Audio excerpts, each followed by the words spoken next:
Good morning. Welcome to Sanskrit class. Today, standard 9, we learn chapter 14, Hanumat वर्णित राम वृत्तांत. Friends, यह जो पद्य है वह रामायण के सुंदरकांड में से लिया गया है.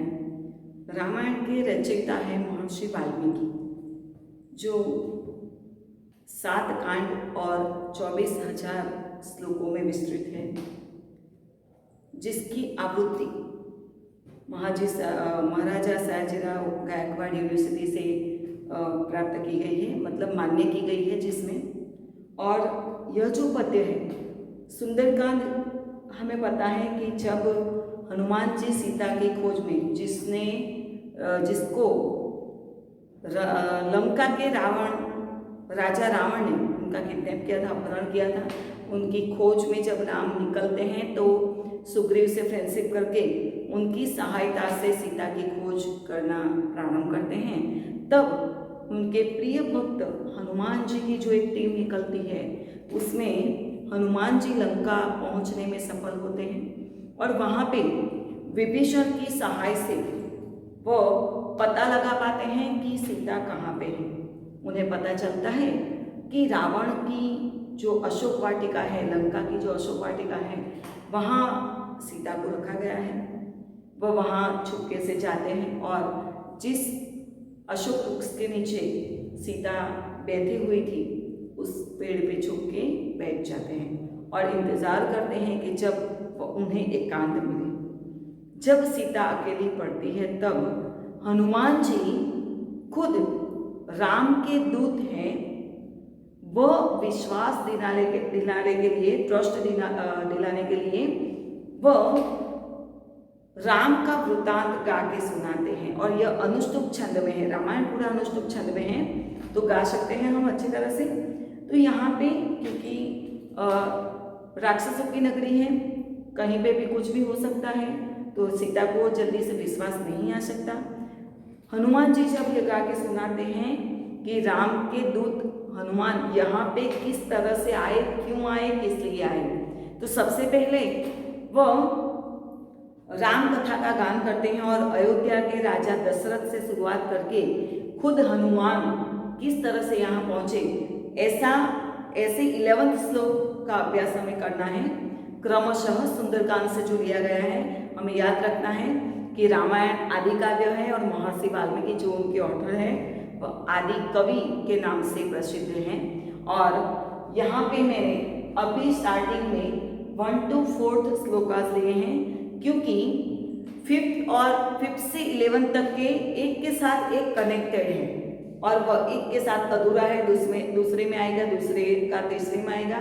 तो स्टार्टिंग फर्स्ट लेक्चर में हम अब देखेंगे कि 1 to 4 कि हनुमान जी जब अशोक वाटिका में आते हैं, तब जब राम वृत्तांत की शुरुआत करते हैं, तब अयोध्या के राजा कैसे थे, उनका नाम क्या था और उनके पुत्र कौन थे, कैसे थे, उनका आचरण कैसा था, ये सारा वर्णन वह करते हैं. इसीलिए तो भगवान राम को मर्यादा पुरुषोत्तम भी कहा जाता है, क्योंकि उन्होंने कभी ऐसा आचरण नहीं किया कि जो निंदित हो.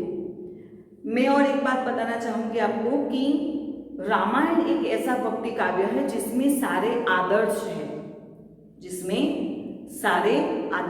आदर्श पुत्र, आदर्श पिता, आदर्श पत्नी, आदर्श सेवक, आदर्श भाई, आदर्श मित्र, सारे आदर्श इस रामायण में वाल्मीकि जी ने रचे हैं. तो ऐसे अद्भुत ग्रंथ के श्लोक पढ़ने का सौभाग्य हमें जो मिला है, तो उसकी शुरुआत करते हैं. 1 to 4 उसका लयबद्ध हम पठन करेंगे, अनुष्टुप छंद में है. सबसे पहले देख लेंगे, क्योंकि जब हम गा सकते हैं तो उसका आधा मीनिंग हम उसमें एक्सेप्ट कर सकते हैं, मतलब ग्रास्पिंग बहुत अच्छी तरह से हो जाता है. सबसे पहले देखेंगे. राजा दशरथो नाम रथ कुंजर वाचिमान् पुण्यशीलो महाकीर्ति रुजुरासीन् महायशान् तस्य पुत्र प्रियो ज्येष्ठ तारादीपनिभानन रामो नाम विशेषज्ञ श्रेष्ठ सर्वधनुष्यताम् रक्षिता स्वस्य वृत्तस्य स्वजनस्यापि रक्षिता रक्षिता जीवलोकस्य धर्मस्य च परं तप तस्य सत्यापि सन्दस्य वृद्धस्य वचनात् पितुः सभार्यः सह च भ्रात्रा वीर प्रवजितो वनम। तो यहाँ पे राम किस तरह से वन में गए। दूसरे दिन जब उनका राज्याभिषेक होने वाला था, राज्याभिषेक की बजाय उनको वन में क्यों जाना पड़ा और वह किसके पुत्र थे और मैं कौन हूँ, यह बात तक पहुंचने के लिए हनुमान जी स्टार्ट करते हैं फर्स्ट श्लोकास से। इस चैप्टर में हमें विभक्ति को भी याद रखना है, सारी अकारांत पुल्लिंग की विभक्ति दी गई है। तो सबसे पहले देखेंगे राजा दशरथो नाम, तो यहाँ पे ओ प्रत्यय आएगा तो दशरथ ऐसी विसर्ग संधि की विसर्ग विभक्ति होगी। नेम ऑफ दशरथा, रथ मतलब चैरियट, कुंजर का मतलब होता है एलिफेंट एंड वाजिना का मतलब होता है हॉर्स, मतलब हाथी और घोड़ा। रथ मतलब जो रथ होता है चैरियट। पुण्यशील बहुत अच्छे कर्म वाला, जिसने बहुत अच्छे काम किए हैं। महाकीर्ति फेमस। रुजु यहाँ पे संधि होगी रुजु प्लस आसीन प्लस महायशा, महायश वाले, righteous, rich in glory, honest, righteous and famous. पुण्यशील, महाकीर्ति, महाकीर्ति मतलब वेरी फेमस, इसका मीनिंग होगा रुजु and righteous, rich in glory. तो ये सारे वर्ड को हमें याद रखना है, सिंपल। सबसे पहले देखो यहाँ पे हनुमान जी ने दशरथ राजा जो अयोध्या के राजा थे उनका वर्णन किया। अब यहाँ पे सोचेंगे, देखेंगे कि फर्स्ट जो श्लोक है वो पास्ट टेंस में है। क्यों? क्योंकि जब राम का वनवास हुआ उनके कुछ दिनों बाद दशरथ की मृत्यु हो गई उनके वियोग में, राम के वियोग में। और जब हनुमान जी सीता के आगे मतलब वहां छुप के जब राम वृतांत का गान कर रहे थे तब दशरथ राजा जीवित नहीं थे, इसलिए फर्स्ट श्लोक है वो पास्ट टेंस में है। उसके बाद जब वह राम का वर्णन करते हैं, जब हनुमान जी राम का वर्णन करते हैं तब राम जीवित थे, मतलब राम की कथा सुनाते समय वो सारे फर्स्ट के बाद सेकंड श्लोक से 11 तक के सारे प्रेजेंट टेंस में आएंगे। तो इस बात को भी हमें ध्यान रखना है। यह जो चैप्टर है 14 ट्रांसलेशन के लिए मोस्ट टाइम है, तो इसका ट्रांसलेशन देखेंगे।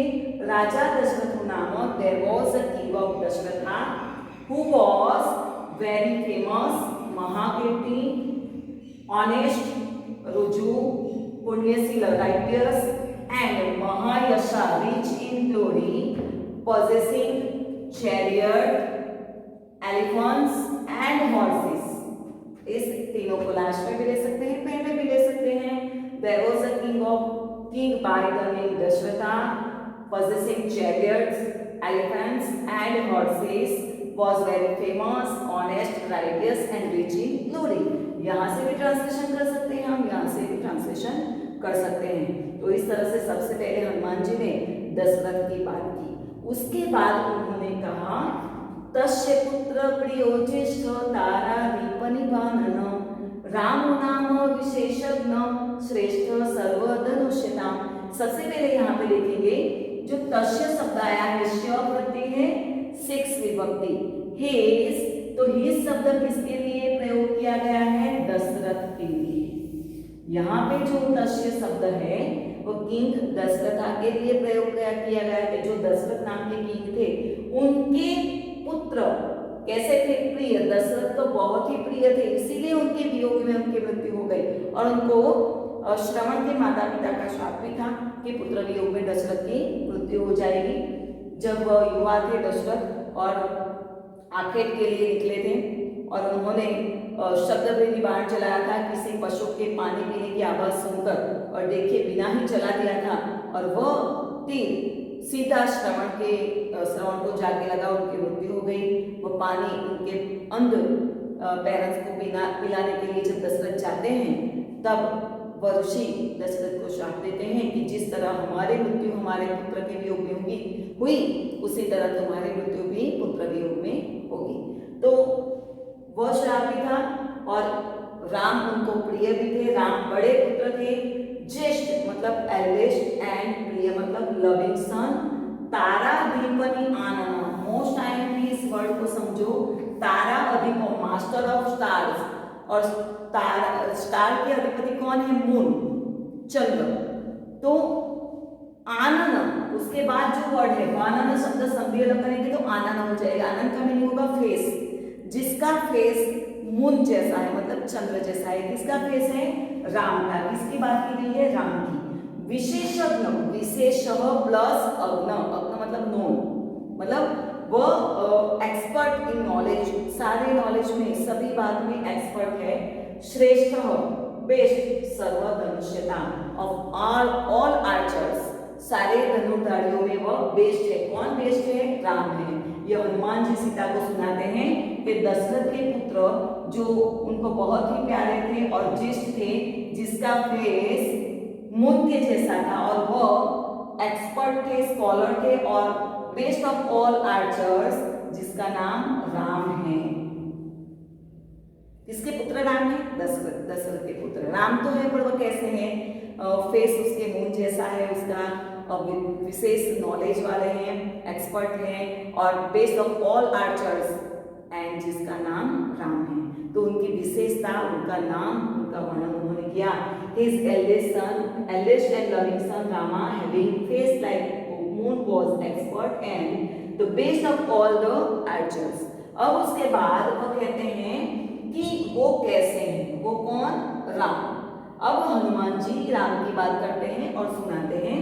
रक्षिता स्वस्य वृत्तस्य स्वजनस्यापि रक्षिता, रक्षिता जीवलोकस्य धर्मस्य च परम तपम। इस शब्द को अलग हम लेंगे। उसके बाद देखो यहाँ पे स्य है, श्य है, श्य है, यह संधि है, यहाँ पे भी स्य है और यहाँ पे भी स्य है। तो कौन सी विभक्ति हुई, षष्ठी विभक्ति एक वचन। रामस्य अकारांत है और जहां पे स्य लगता है वह सिक्स विभक्ति होती है। और यह संधि है स्वजनस्यापि, तो कौन सी संधि होगी, स्वजनस्य प्लस अपि। ठीक है। अब देखेंगे रक्षिता मतलब प्रोटेक्टर, कौन प्रोटेक्ट करता है, खुद के वृत्त, वृत्त का मतलब होता है बिहेवियर, इसीलिए राम को मर्यादा पुरुषोत्तम भी कहते हैं। उन्होंने Rama the protector of his own behaviour, वह खुद के आचरण का भी प्रोटेक्शन करते हैं कि कहीं कुछ ऐसा ना हो जाए कि निंदित कार्य मुझसे ना हो जाए, किसी को गलती से भी हर्ट ना हो जाए, ऐसा बहुत ध्यान रखते थे। खुद का ही नहीं पर स्वजनस्य रिलेटिव और ब्रदर्स, यहाँ हम रिलेटिव भी लिख सकते हैं और ब्रदर्स भी लिख सकते हैं। खुद का नहीं पर अपने ब्रदर्स का भी प्रोटेक्शन करते थे, प्रोटेक्टर ऑफ हिज ब्रदर्स। उसके बाद रक्षिता जीवलोक से, पृथ्वी पे जितने भी जीव हैं पूरी दुनिया का, सृष्टि का भी रक्षण करते हैं और धर्मस्य रिलीजियस, उन सब का धर्म का भी रक्षण करते हैं। पर परम तप, तपह, परम का मतलब होता है एनिमीज और तपह का मतलब होता है टर्मिनेटिंग, उनको परेशान कर देते हैं जो एनिमीज हैं उनको। तो बहुत सिंपल सा ट्रांसलेशन है, Rama the protector of his own behavior, protector of his brothers or relatives, protector of world and religious, is terminating the enemies, is terminating of enemies. इसका बिहेवियर की उनकी बात की। अब फोर्थ श्लोका में उन्होंने कहा हनुमान जी ने कि ऐसे अच्छे सुपुत्र को वन में जाने की नौबत क्यों आई, किस कारण से वह वन में गए। तो यहाँ पे फोर्थ श्लोका में वो कहा है तस्य सत्याभिसंधस्य वृद्धस्य वचनात् पितु सभार्य सह च भ्रात्रा वीरो प्रवचितो वनम। अब यहाँ पे देखो सेकंड श्लोक में जब तस्य शब्द का प्रयोग हुआ तो वह किसके लिए था, दशरथ के लिए था। पर अब थर्ड श्लोक में राम की बात की गई है, तो थर्ड श्लोका के बाद जब तस्य शब्द का प्रयोग होगा तो वह किसके लिए होगा, राम के लिए होगा। वह राम जो सत्य के अनुसरण करने के लिए है, जो सत्य की बात करते हैं, उन्होंने वृद्धस्य, यहाँ पे भी देखो जहां जहां पे स्य आता है वह सिक्स विभक्ति है, ठीक है।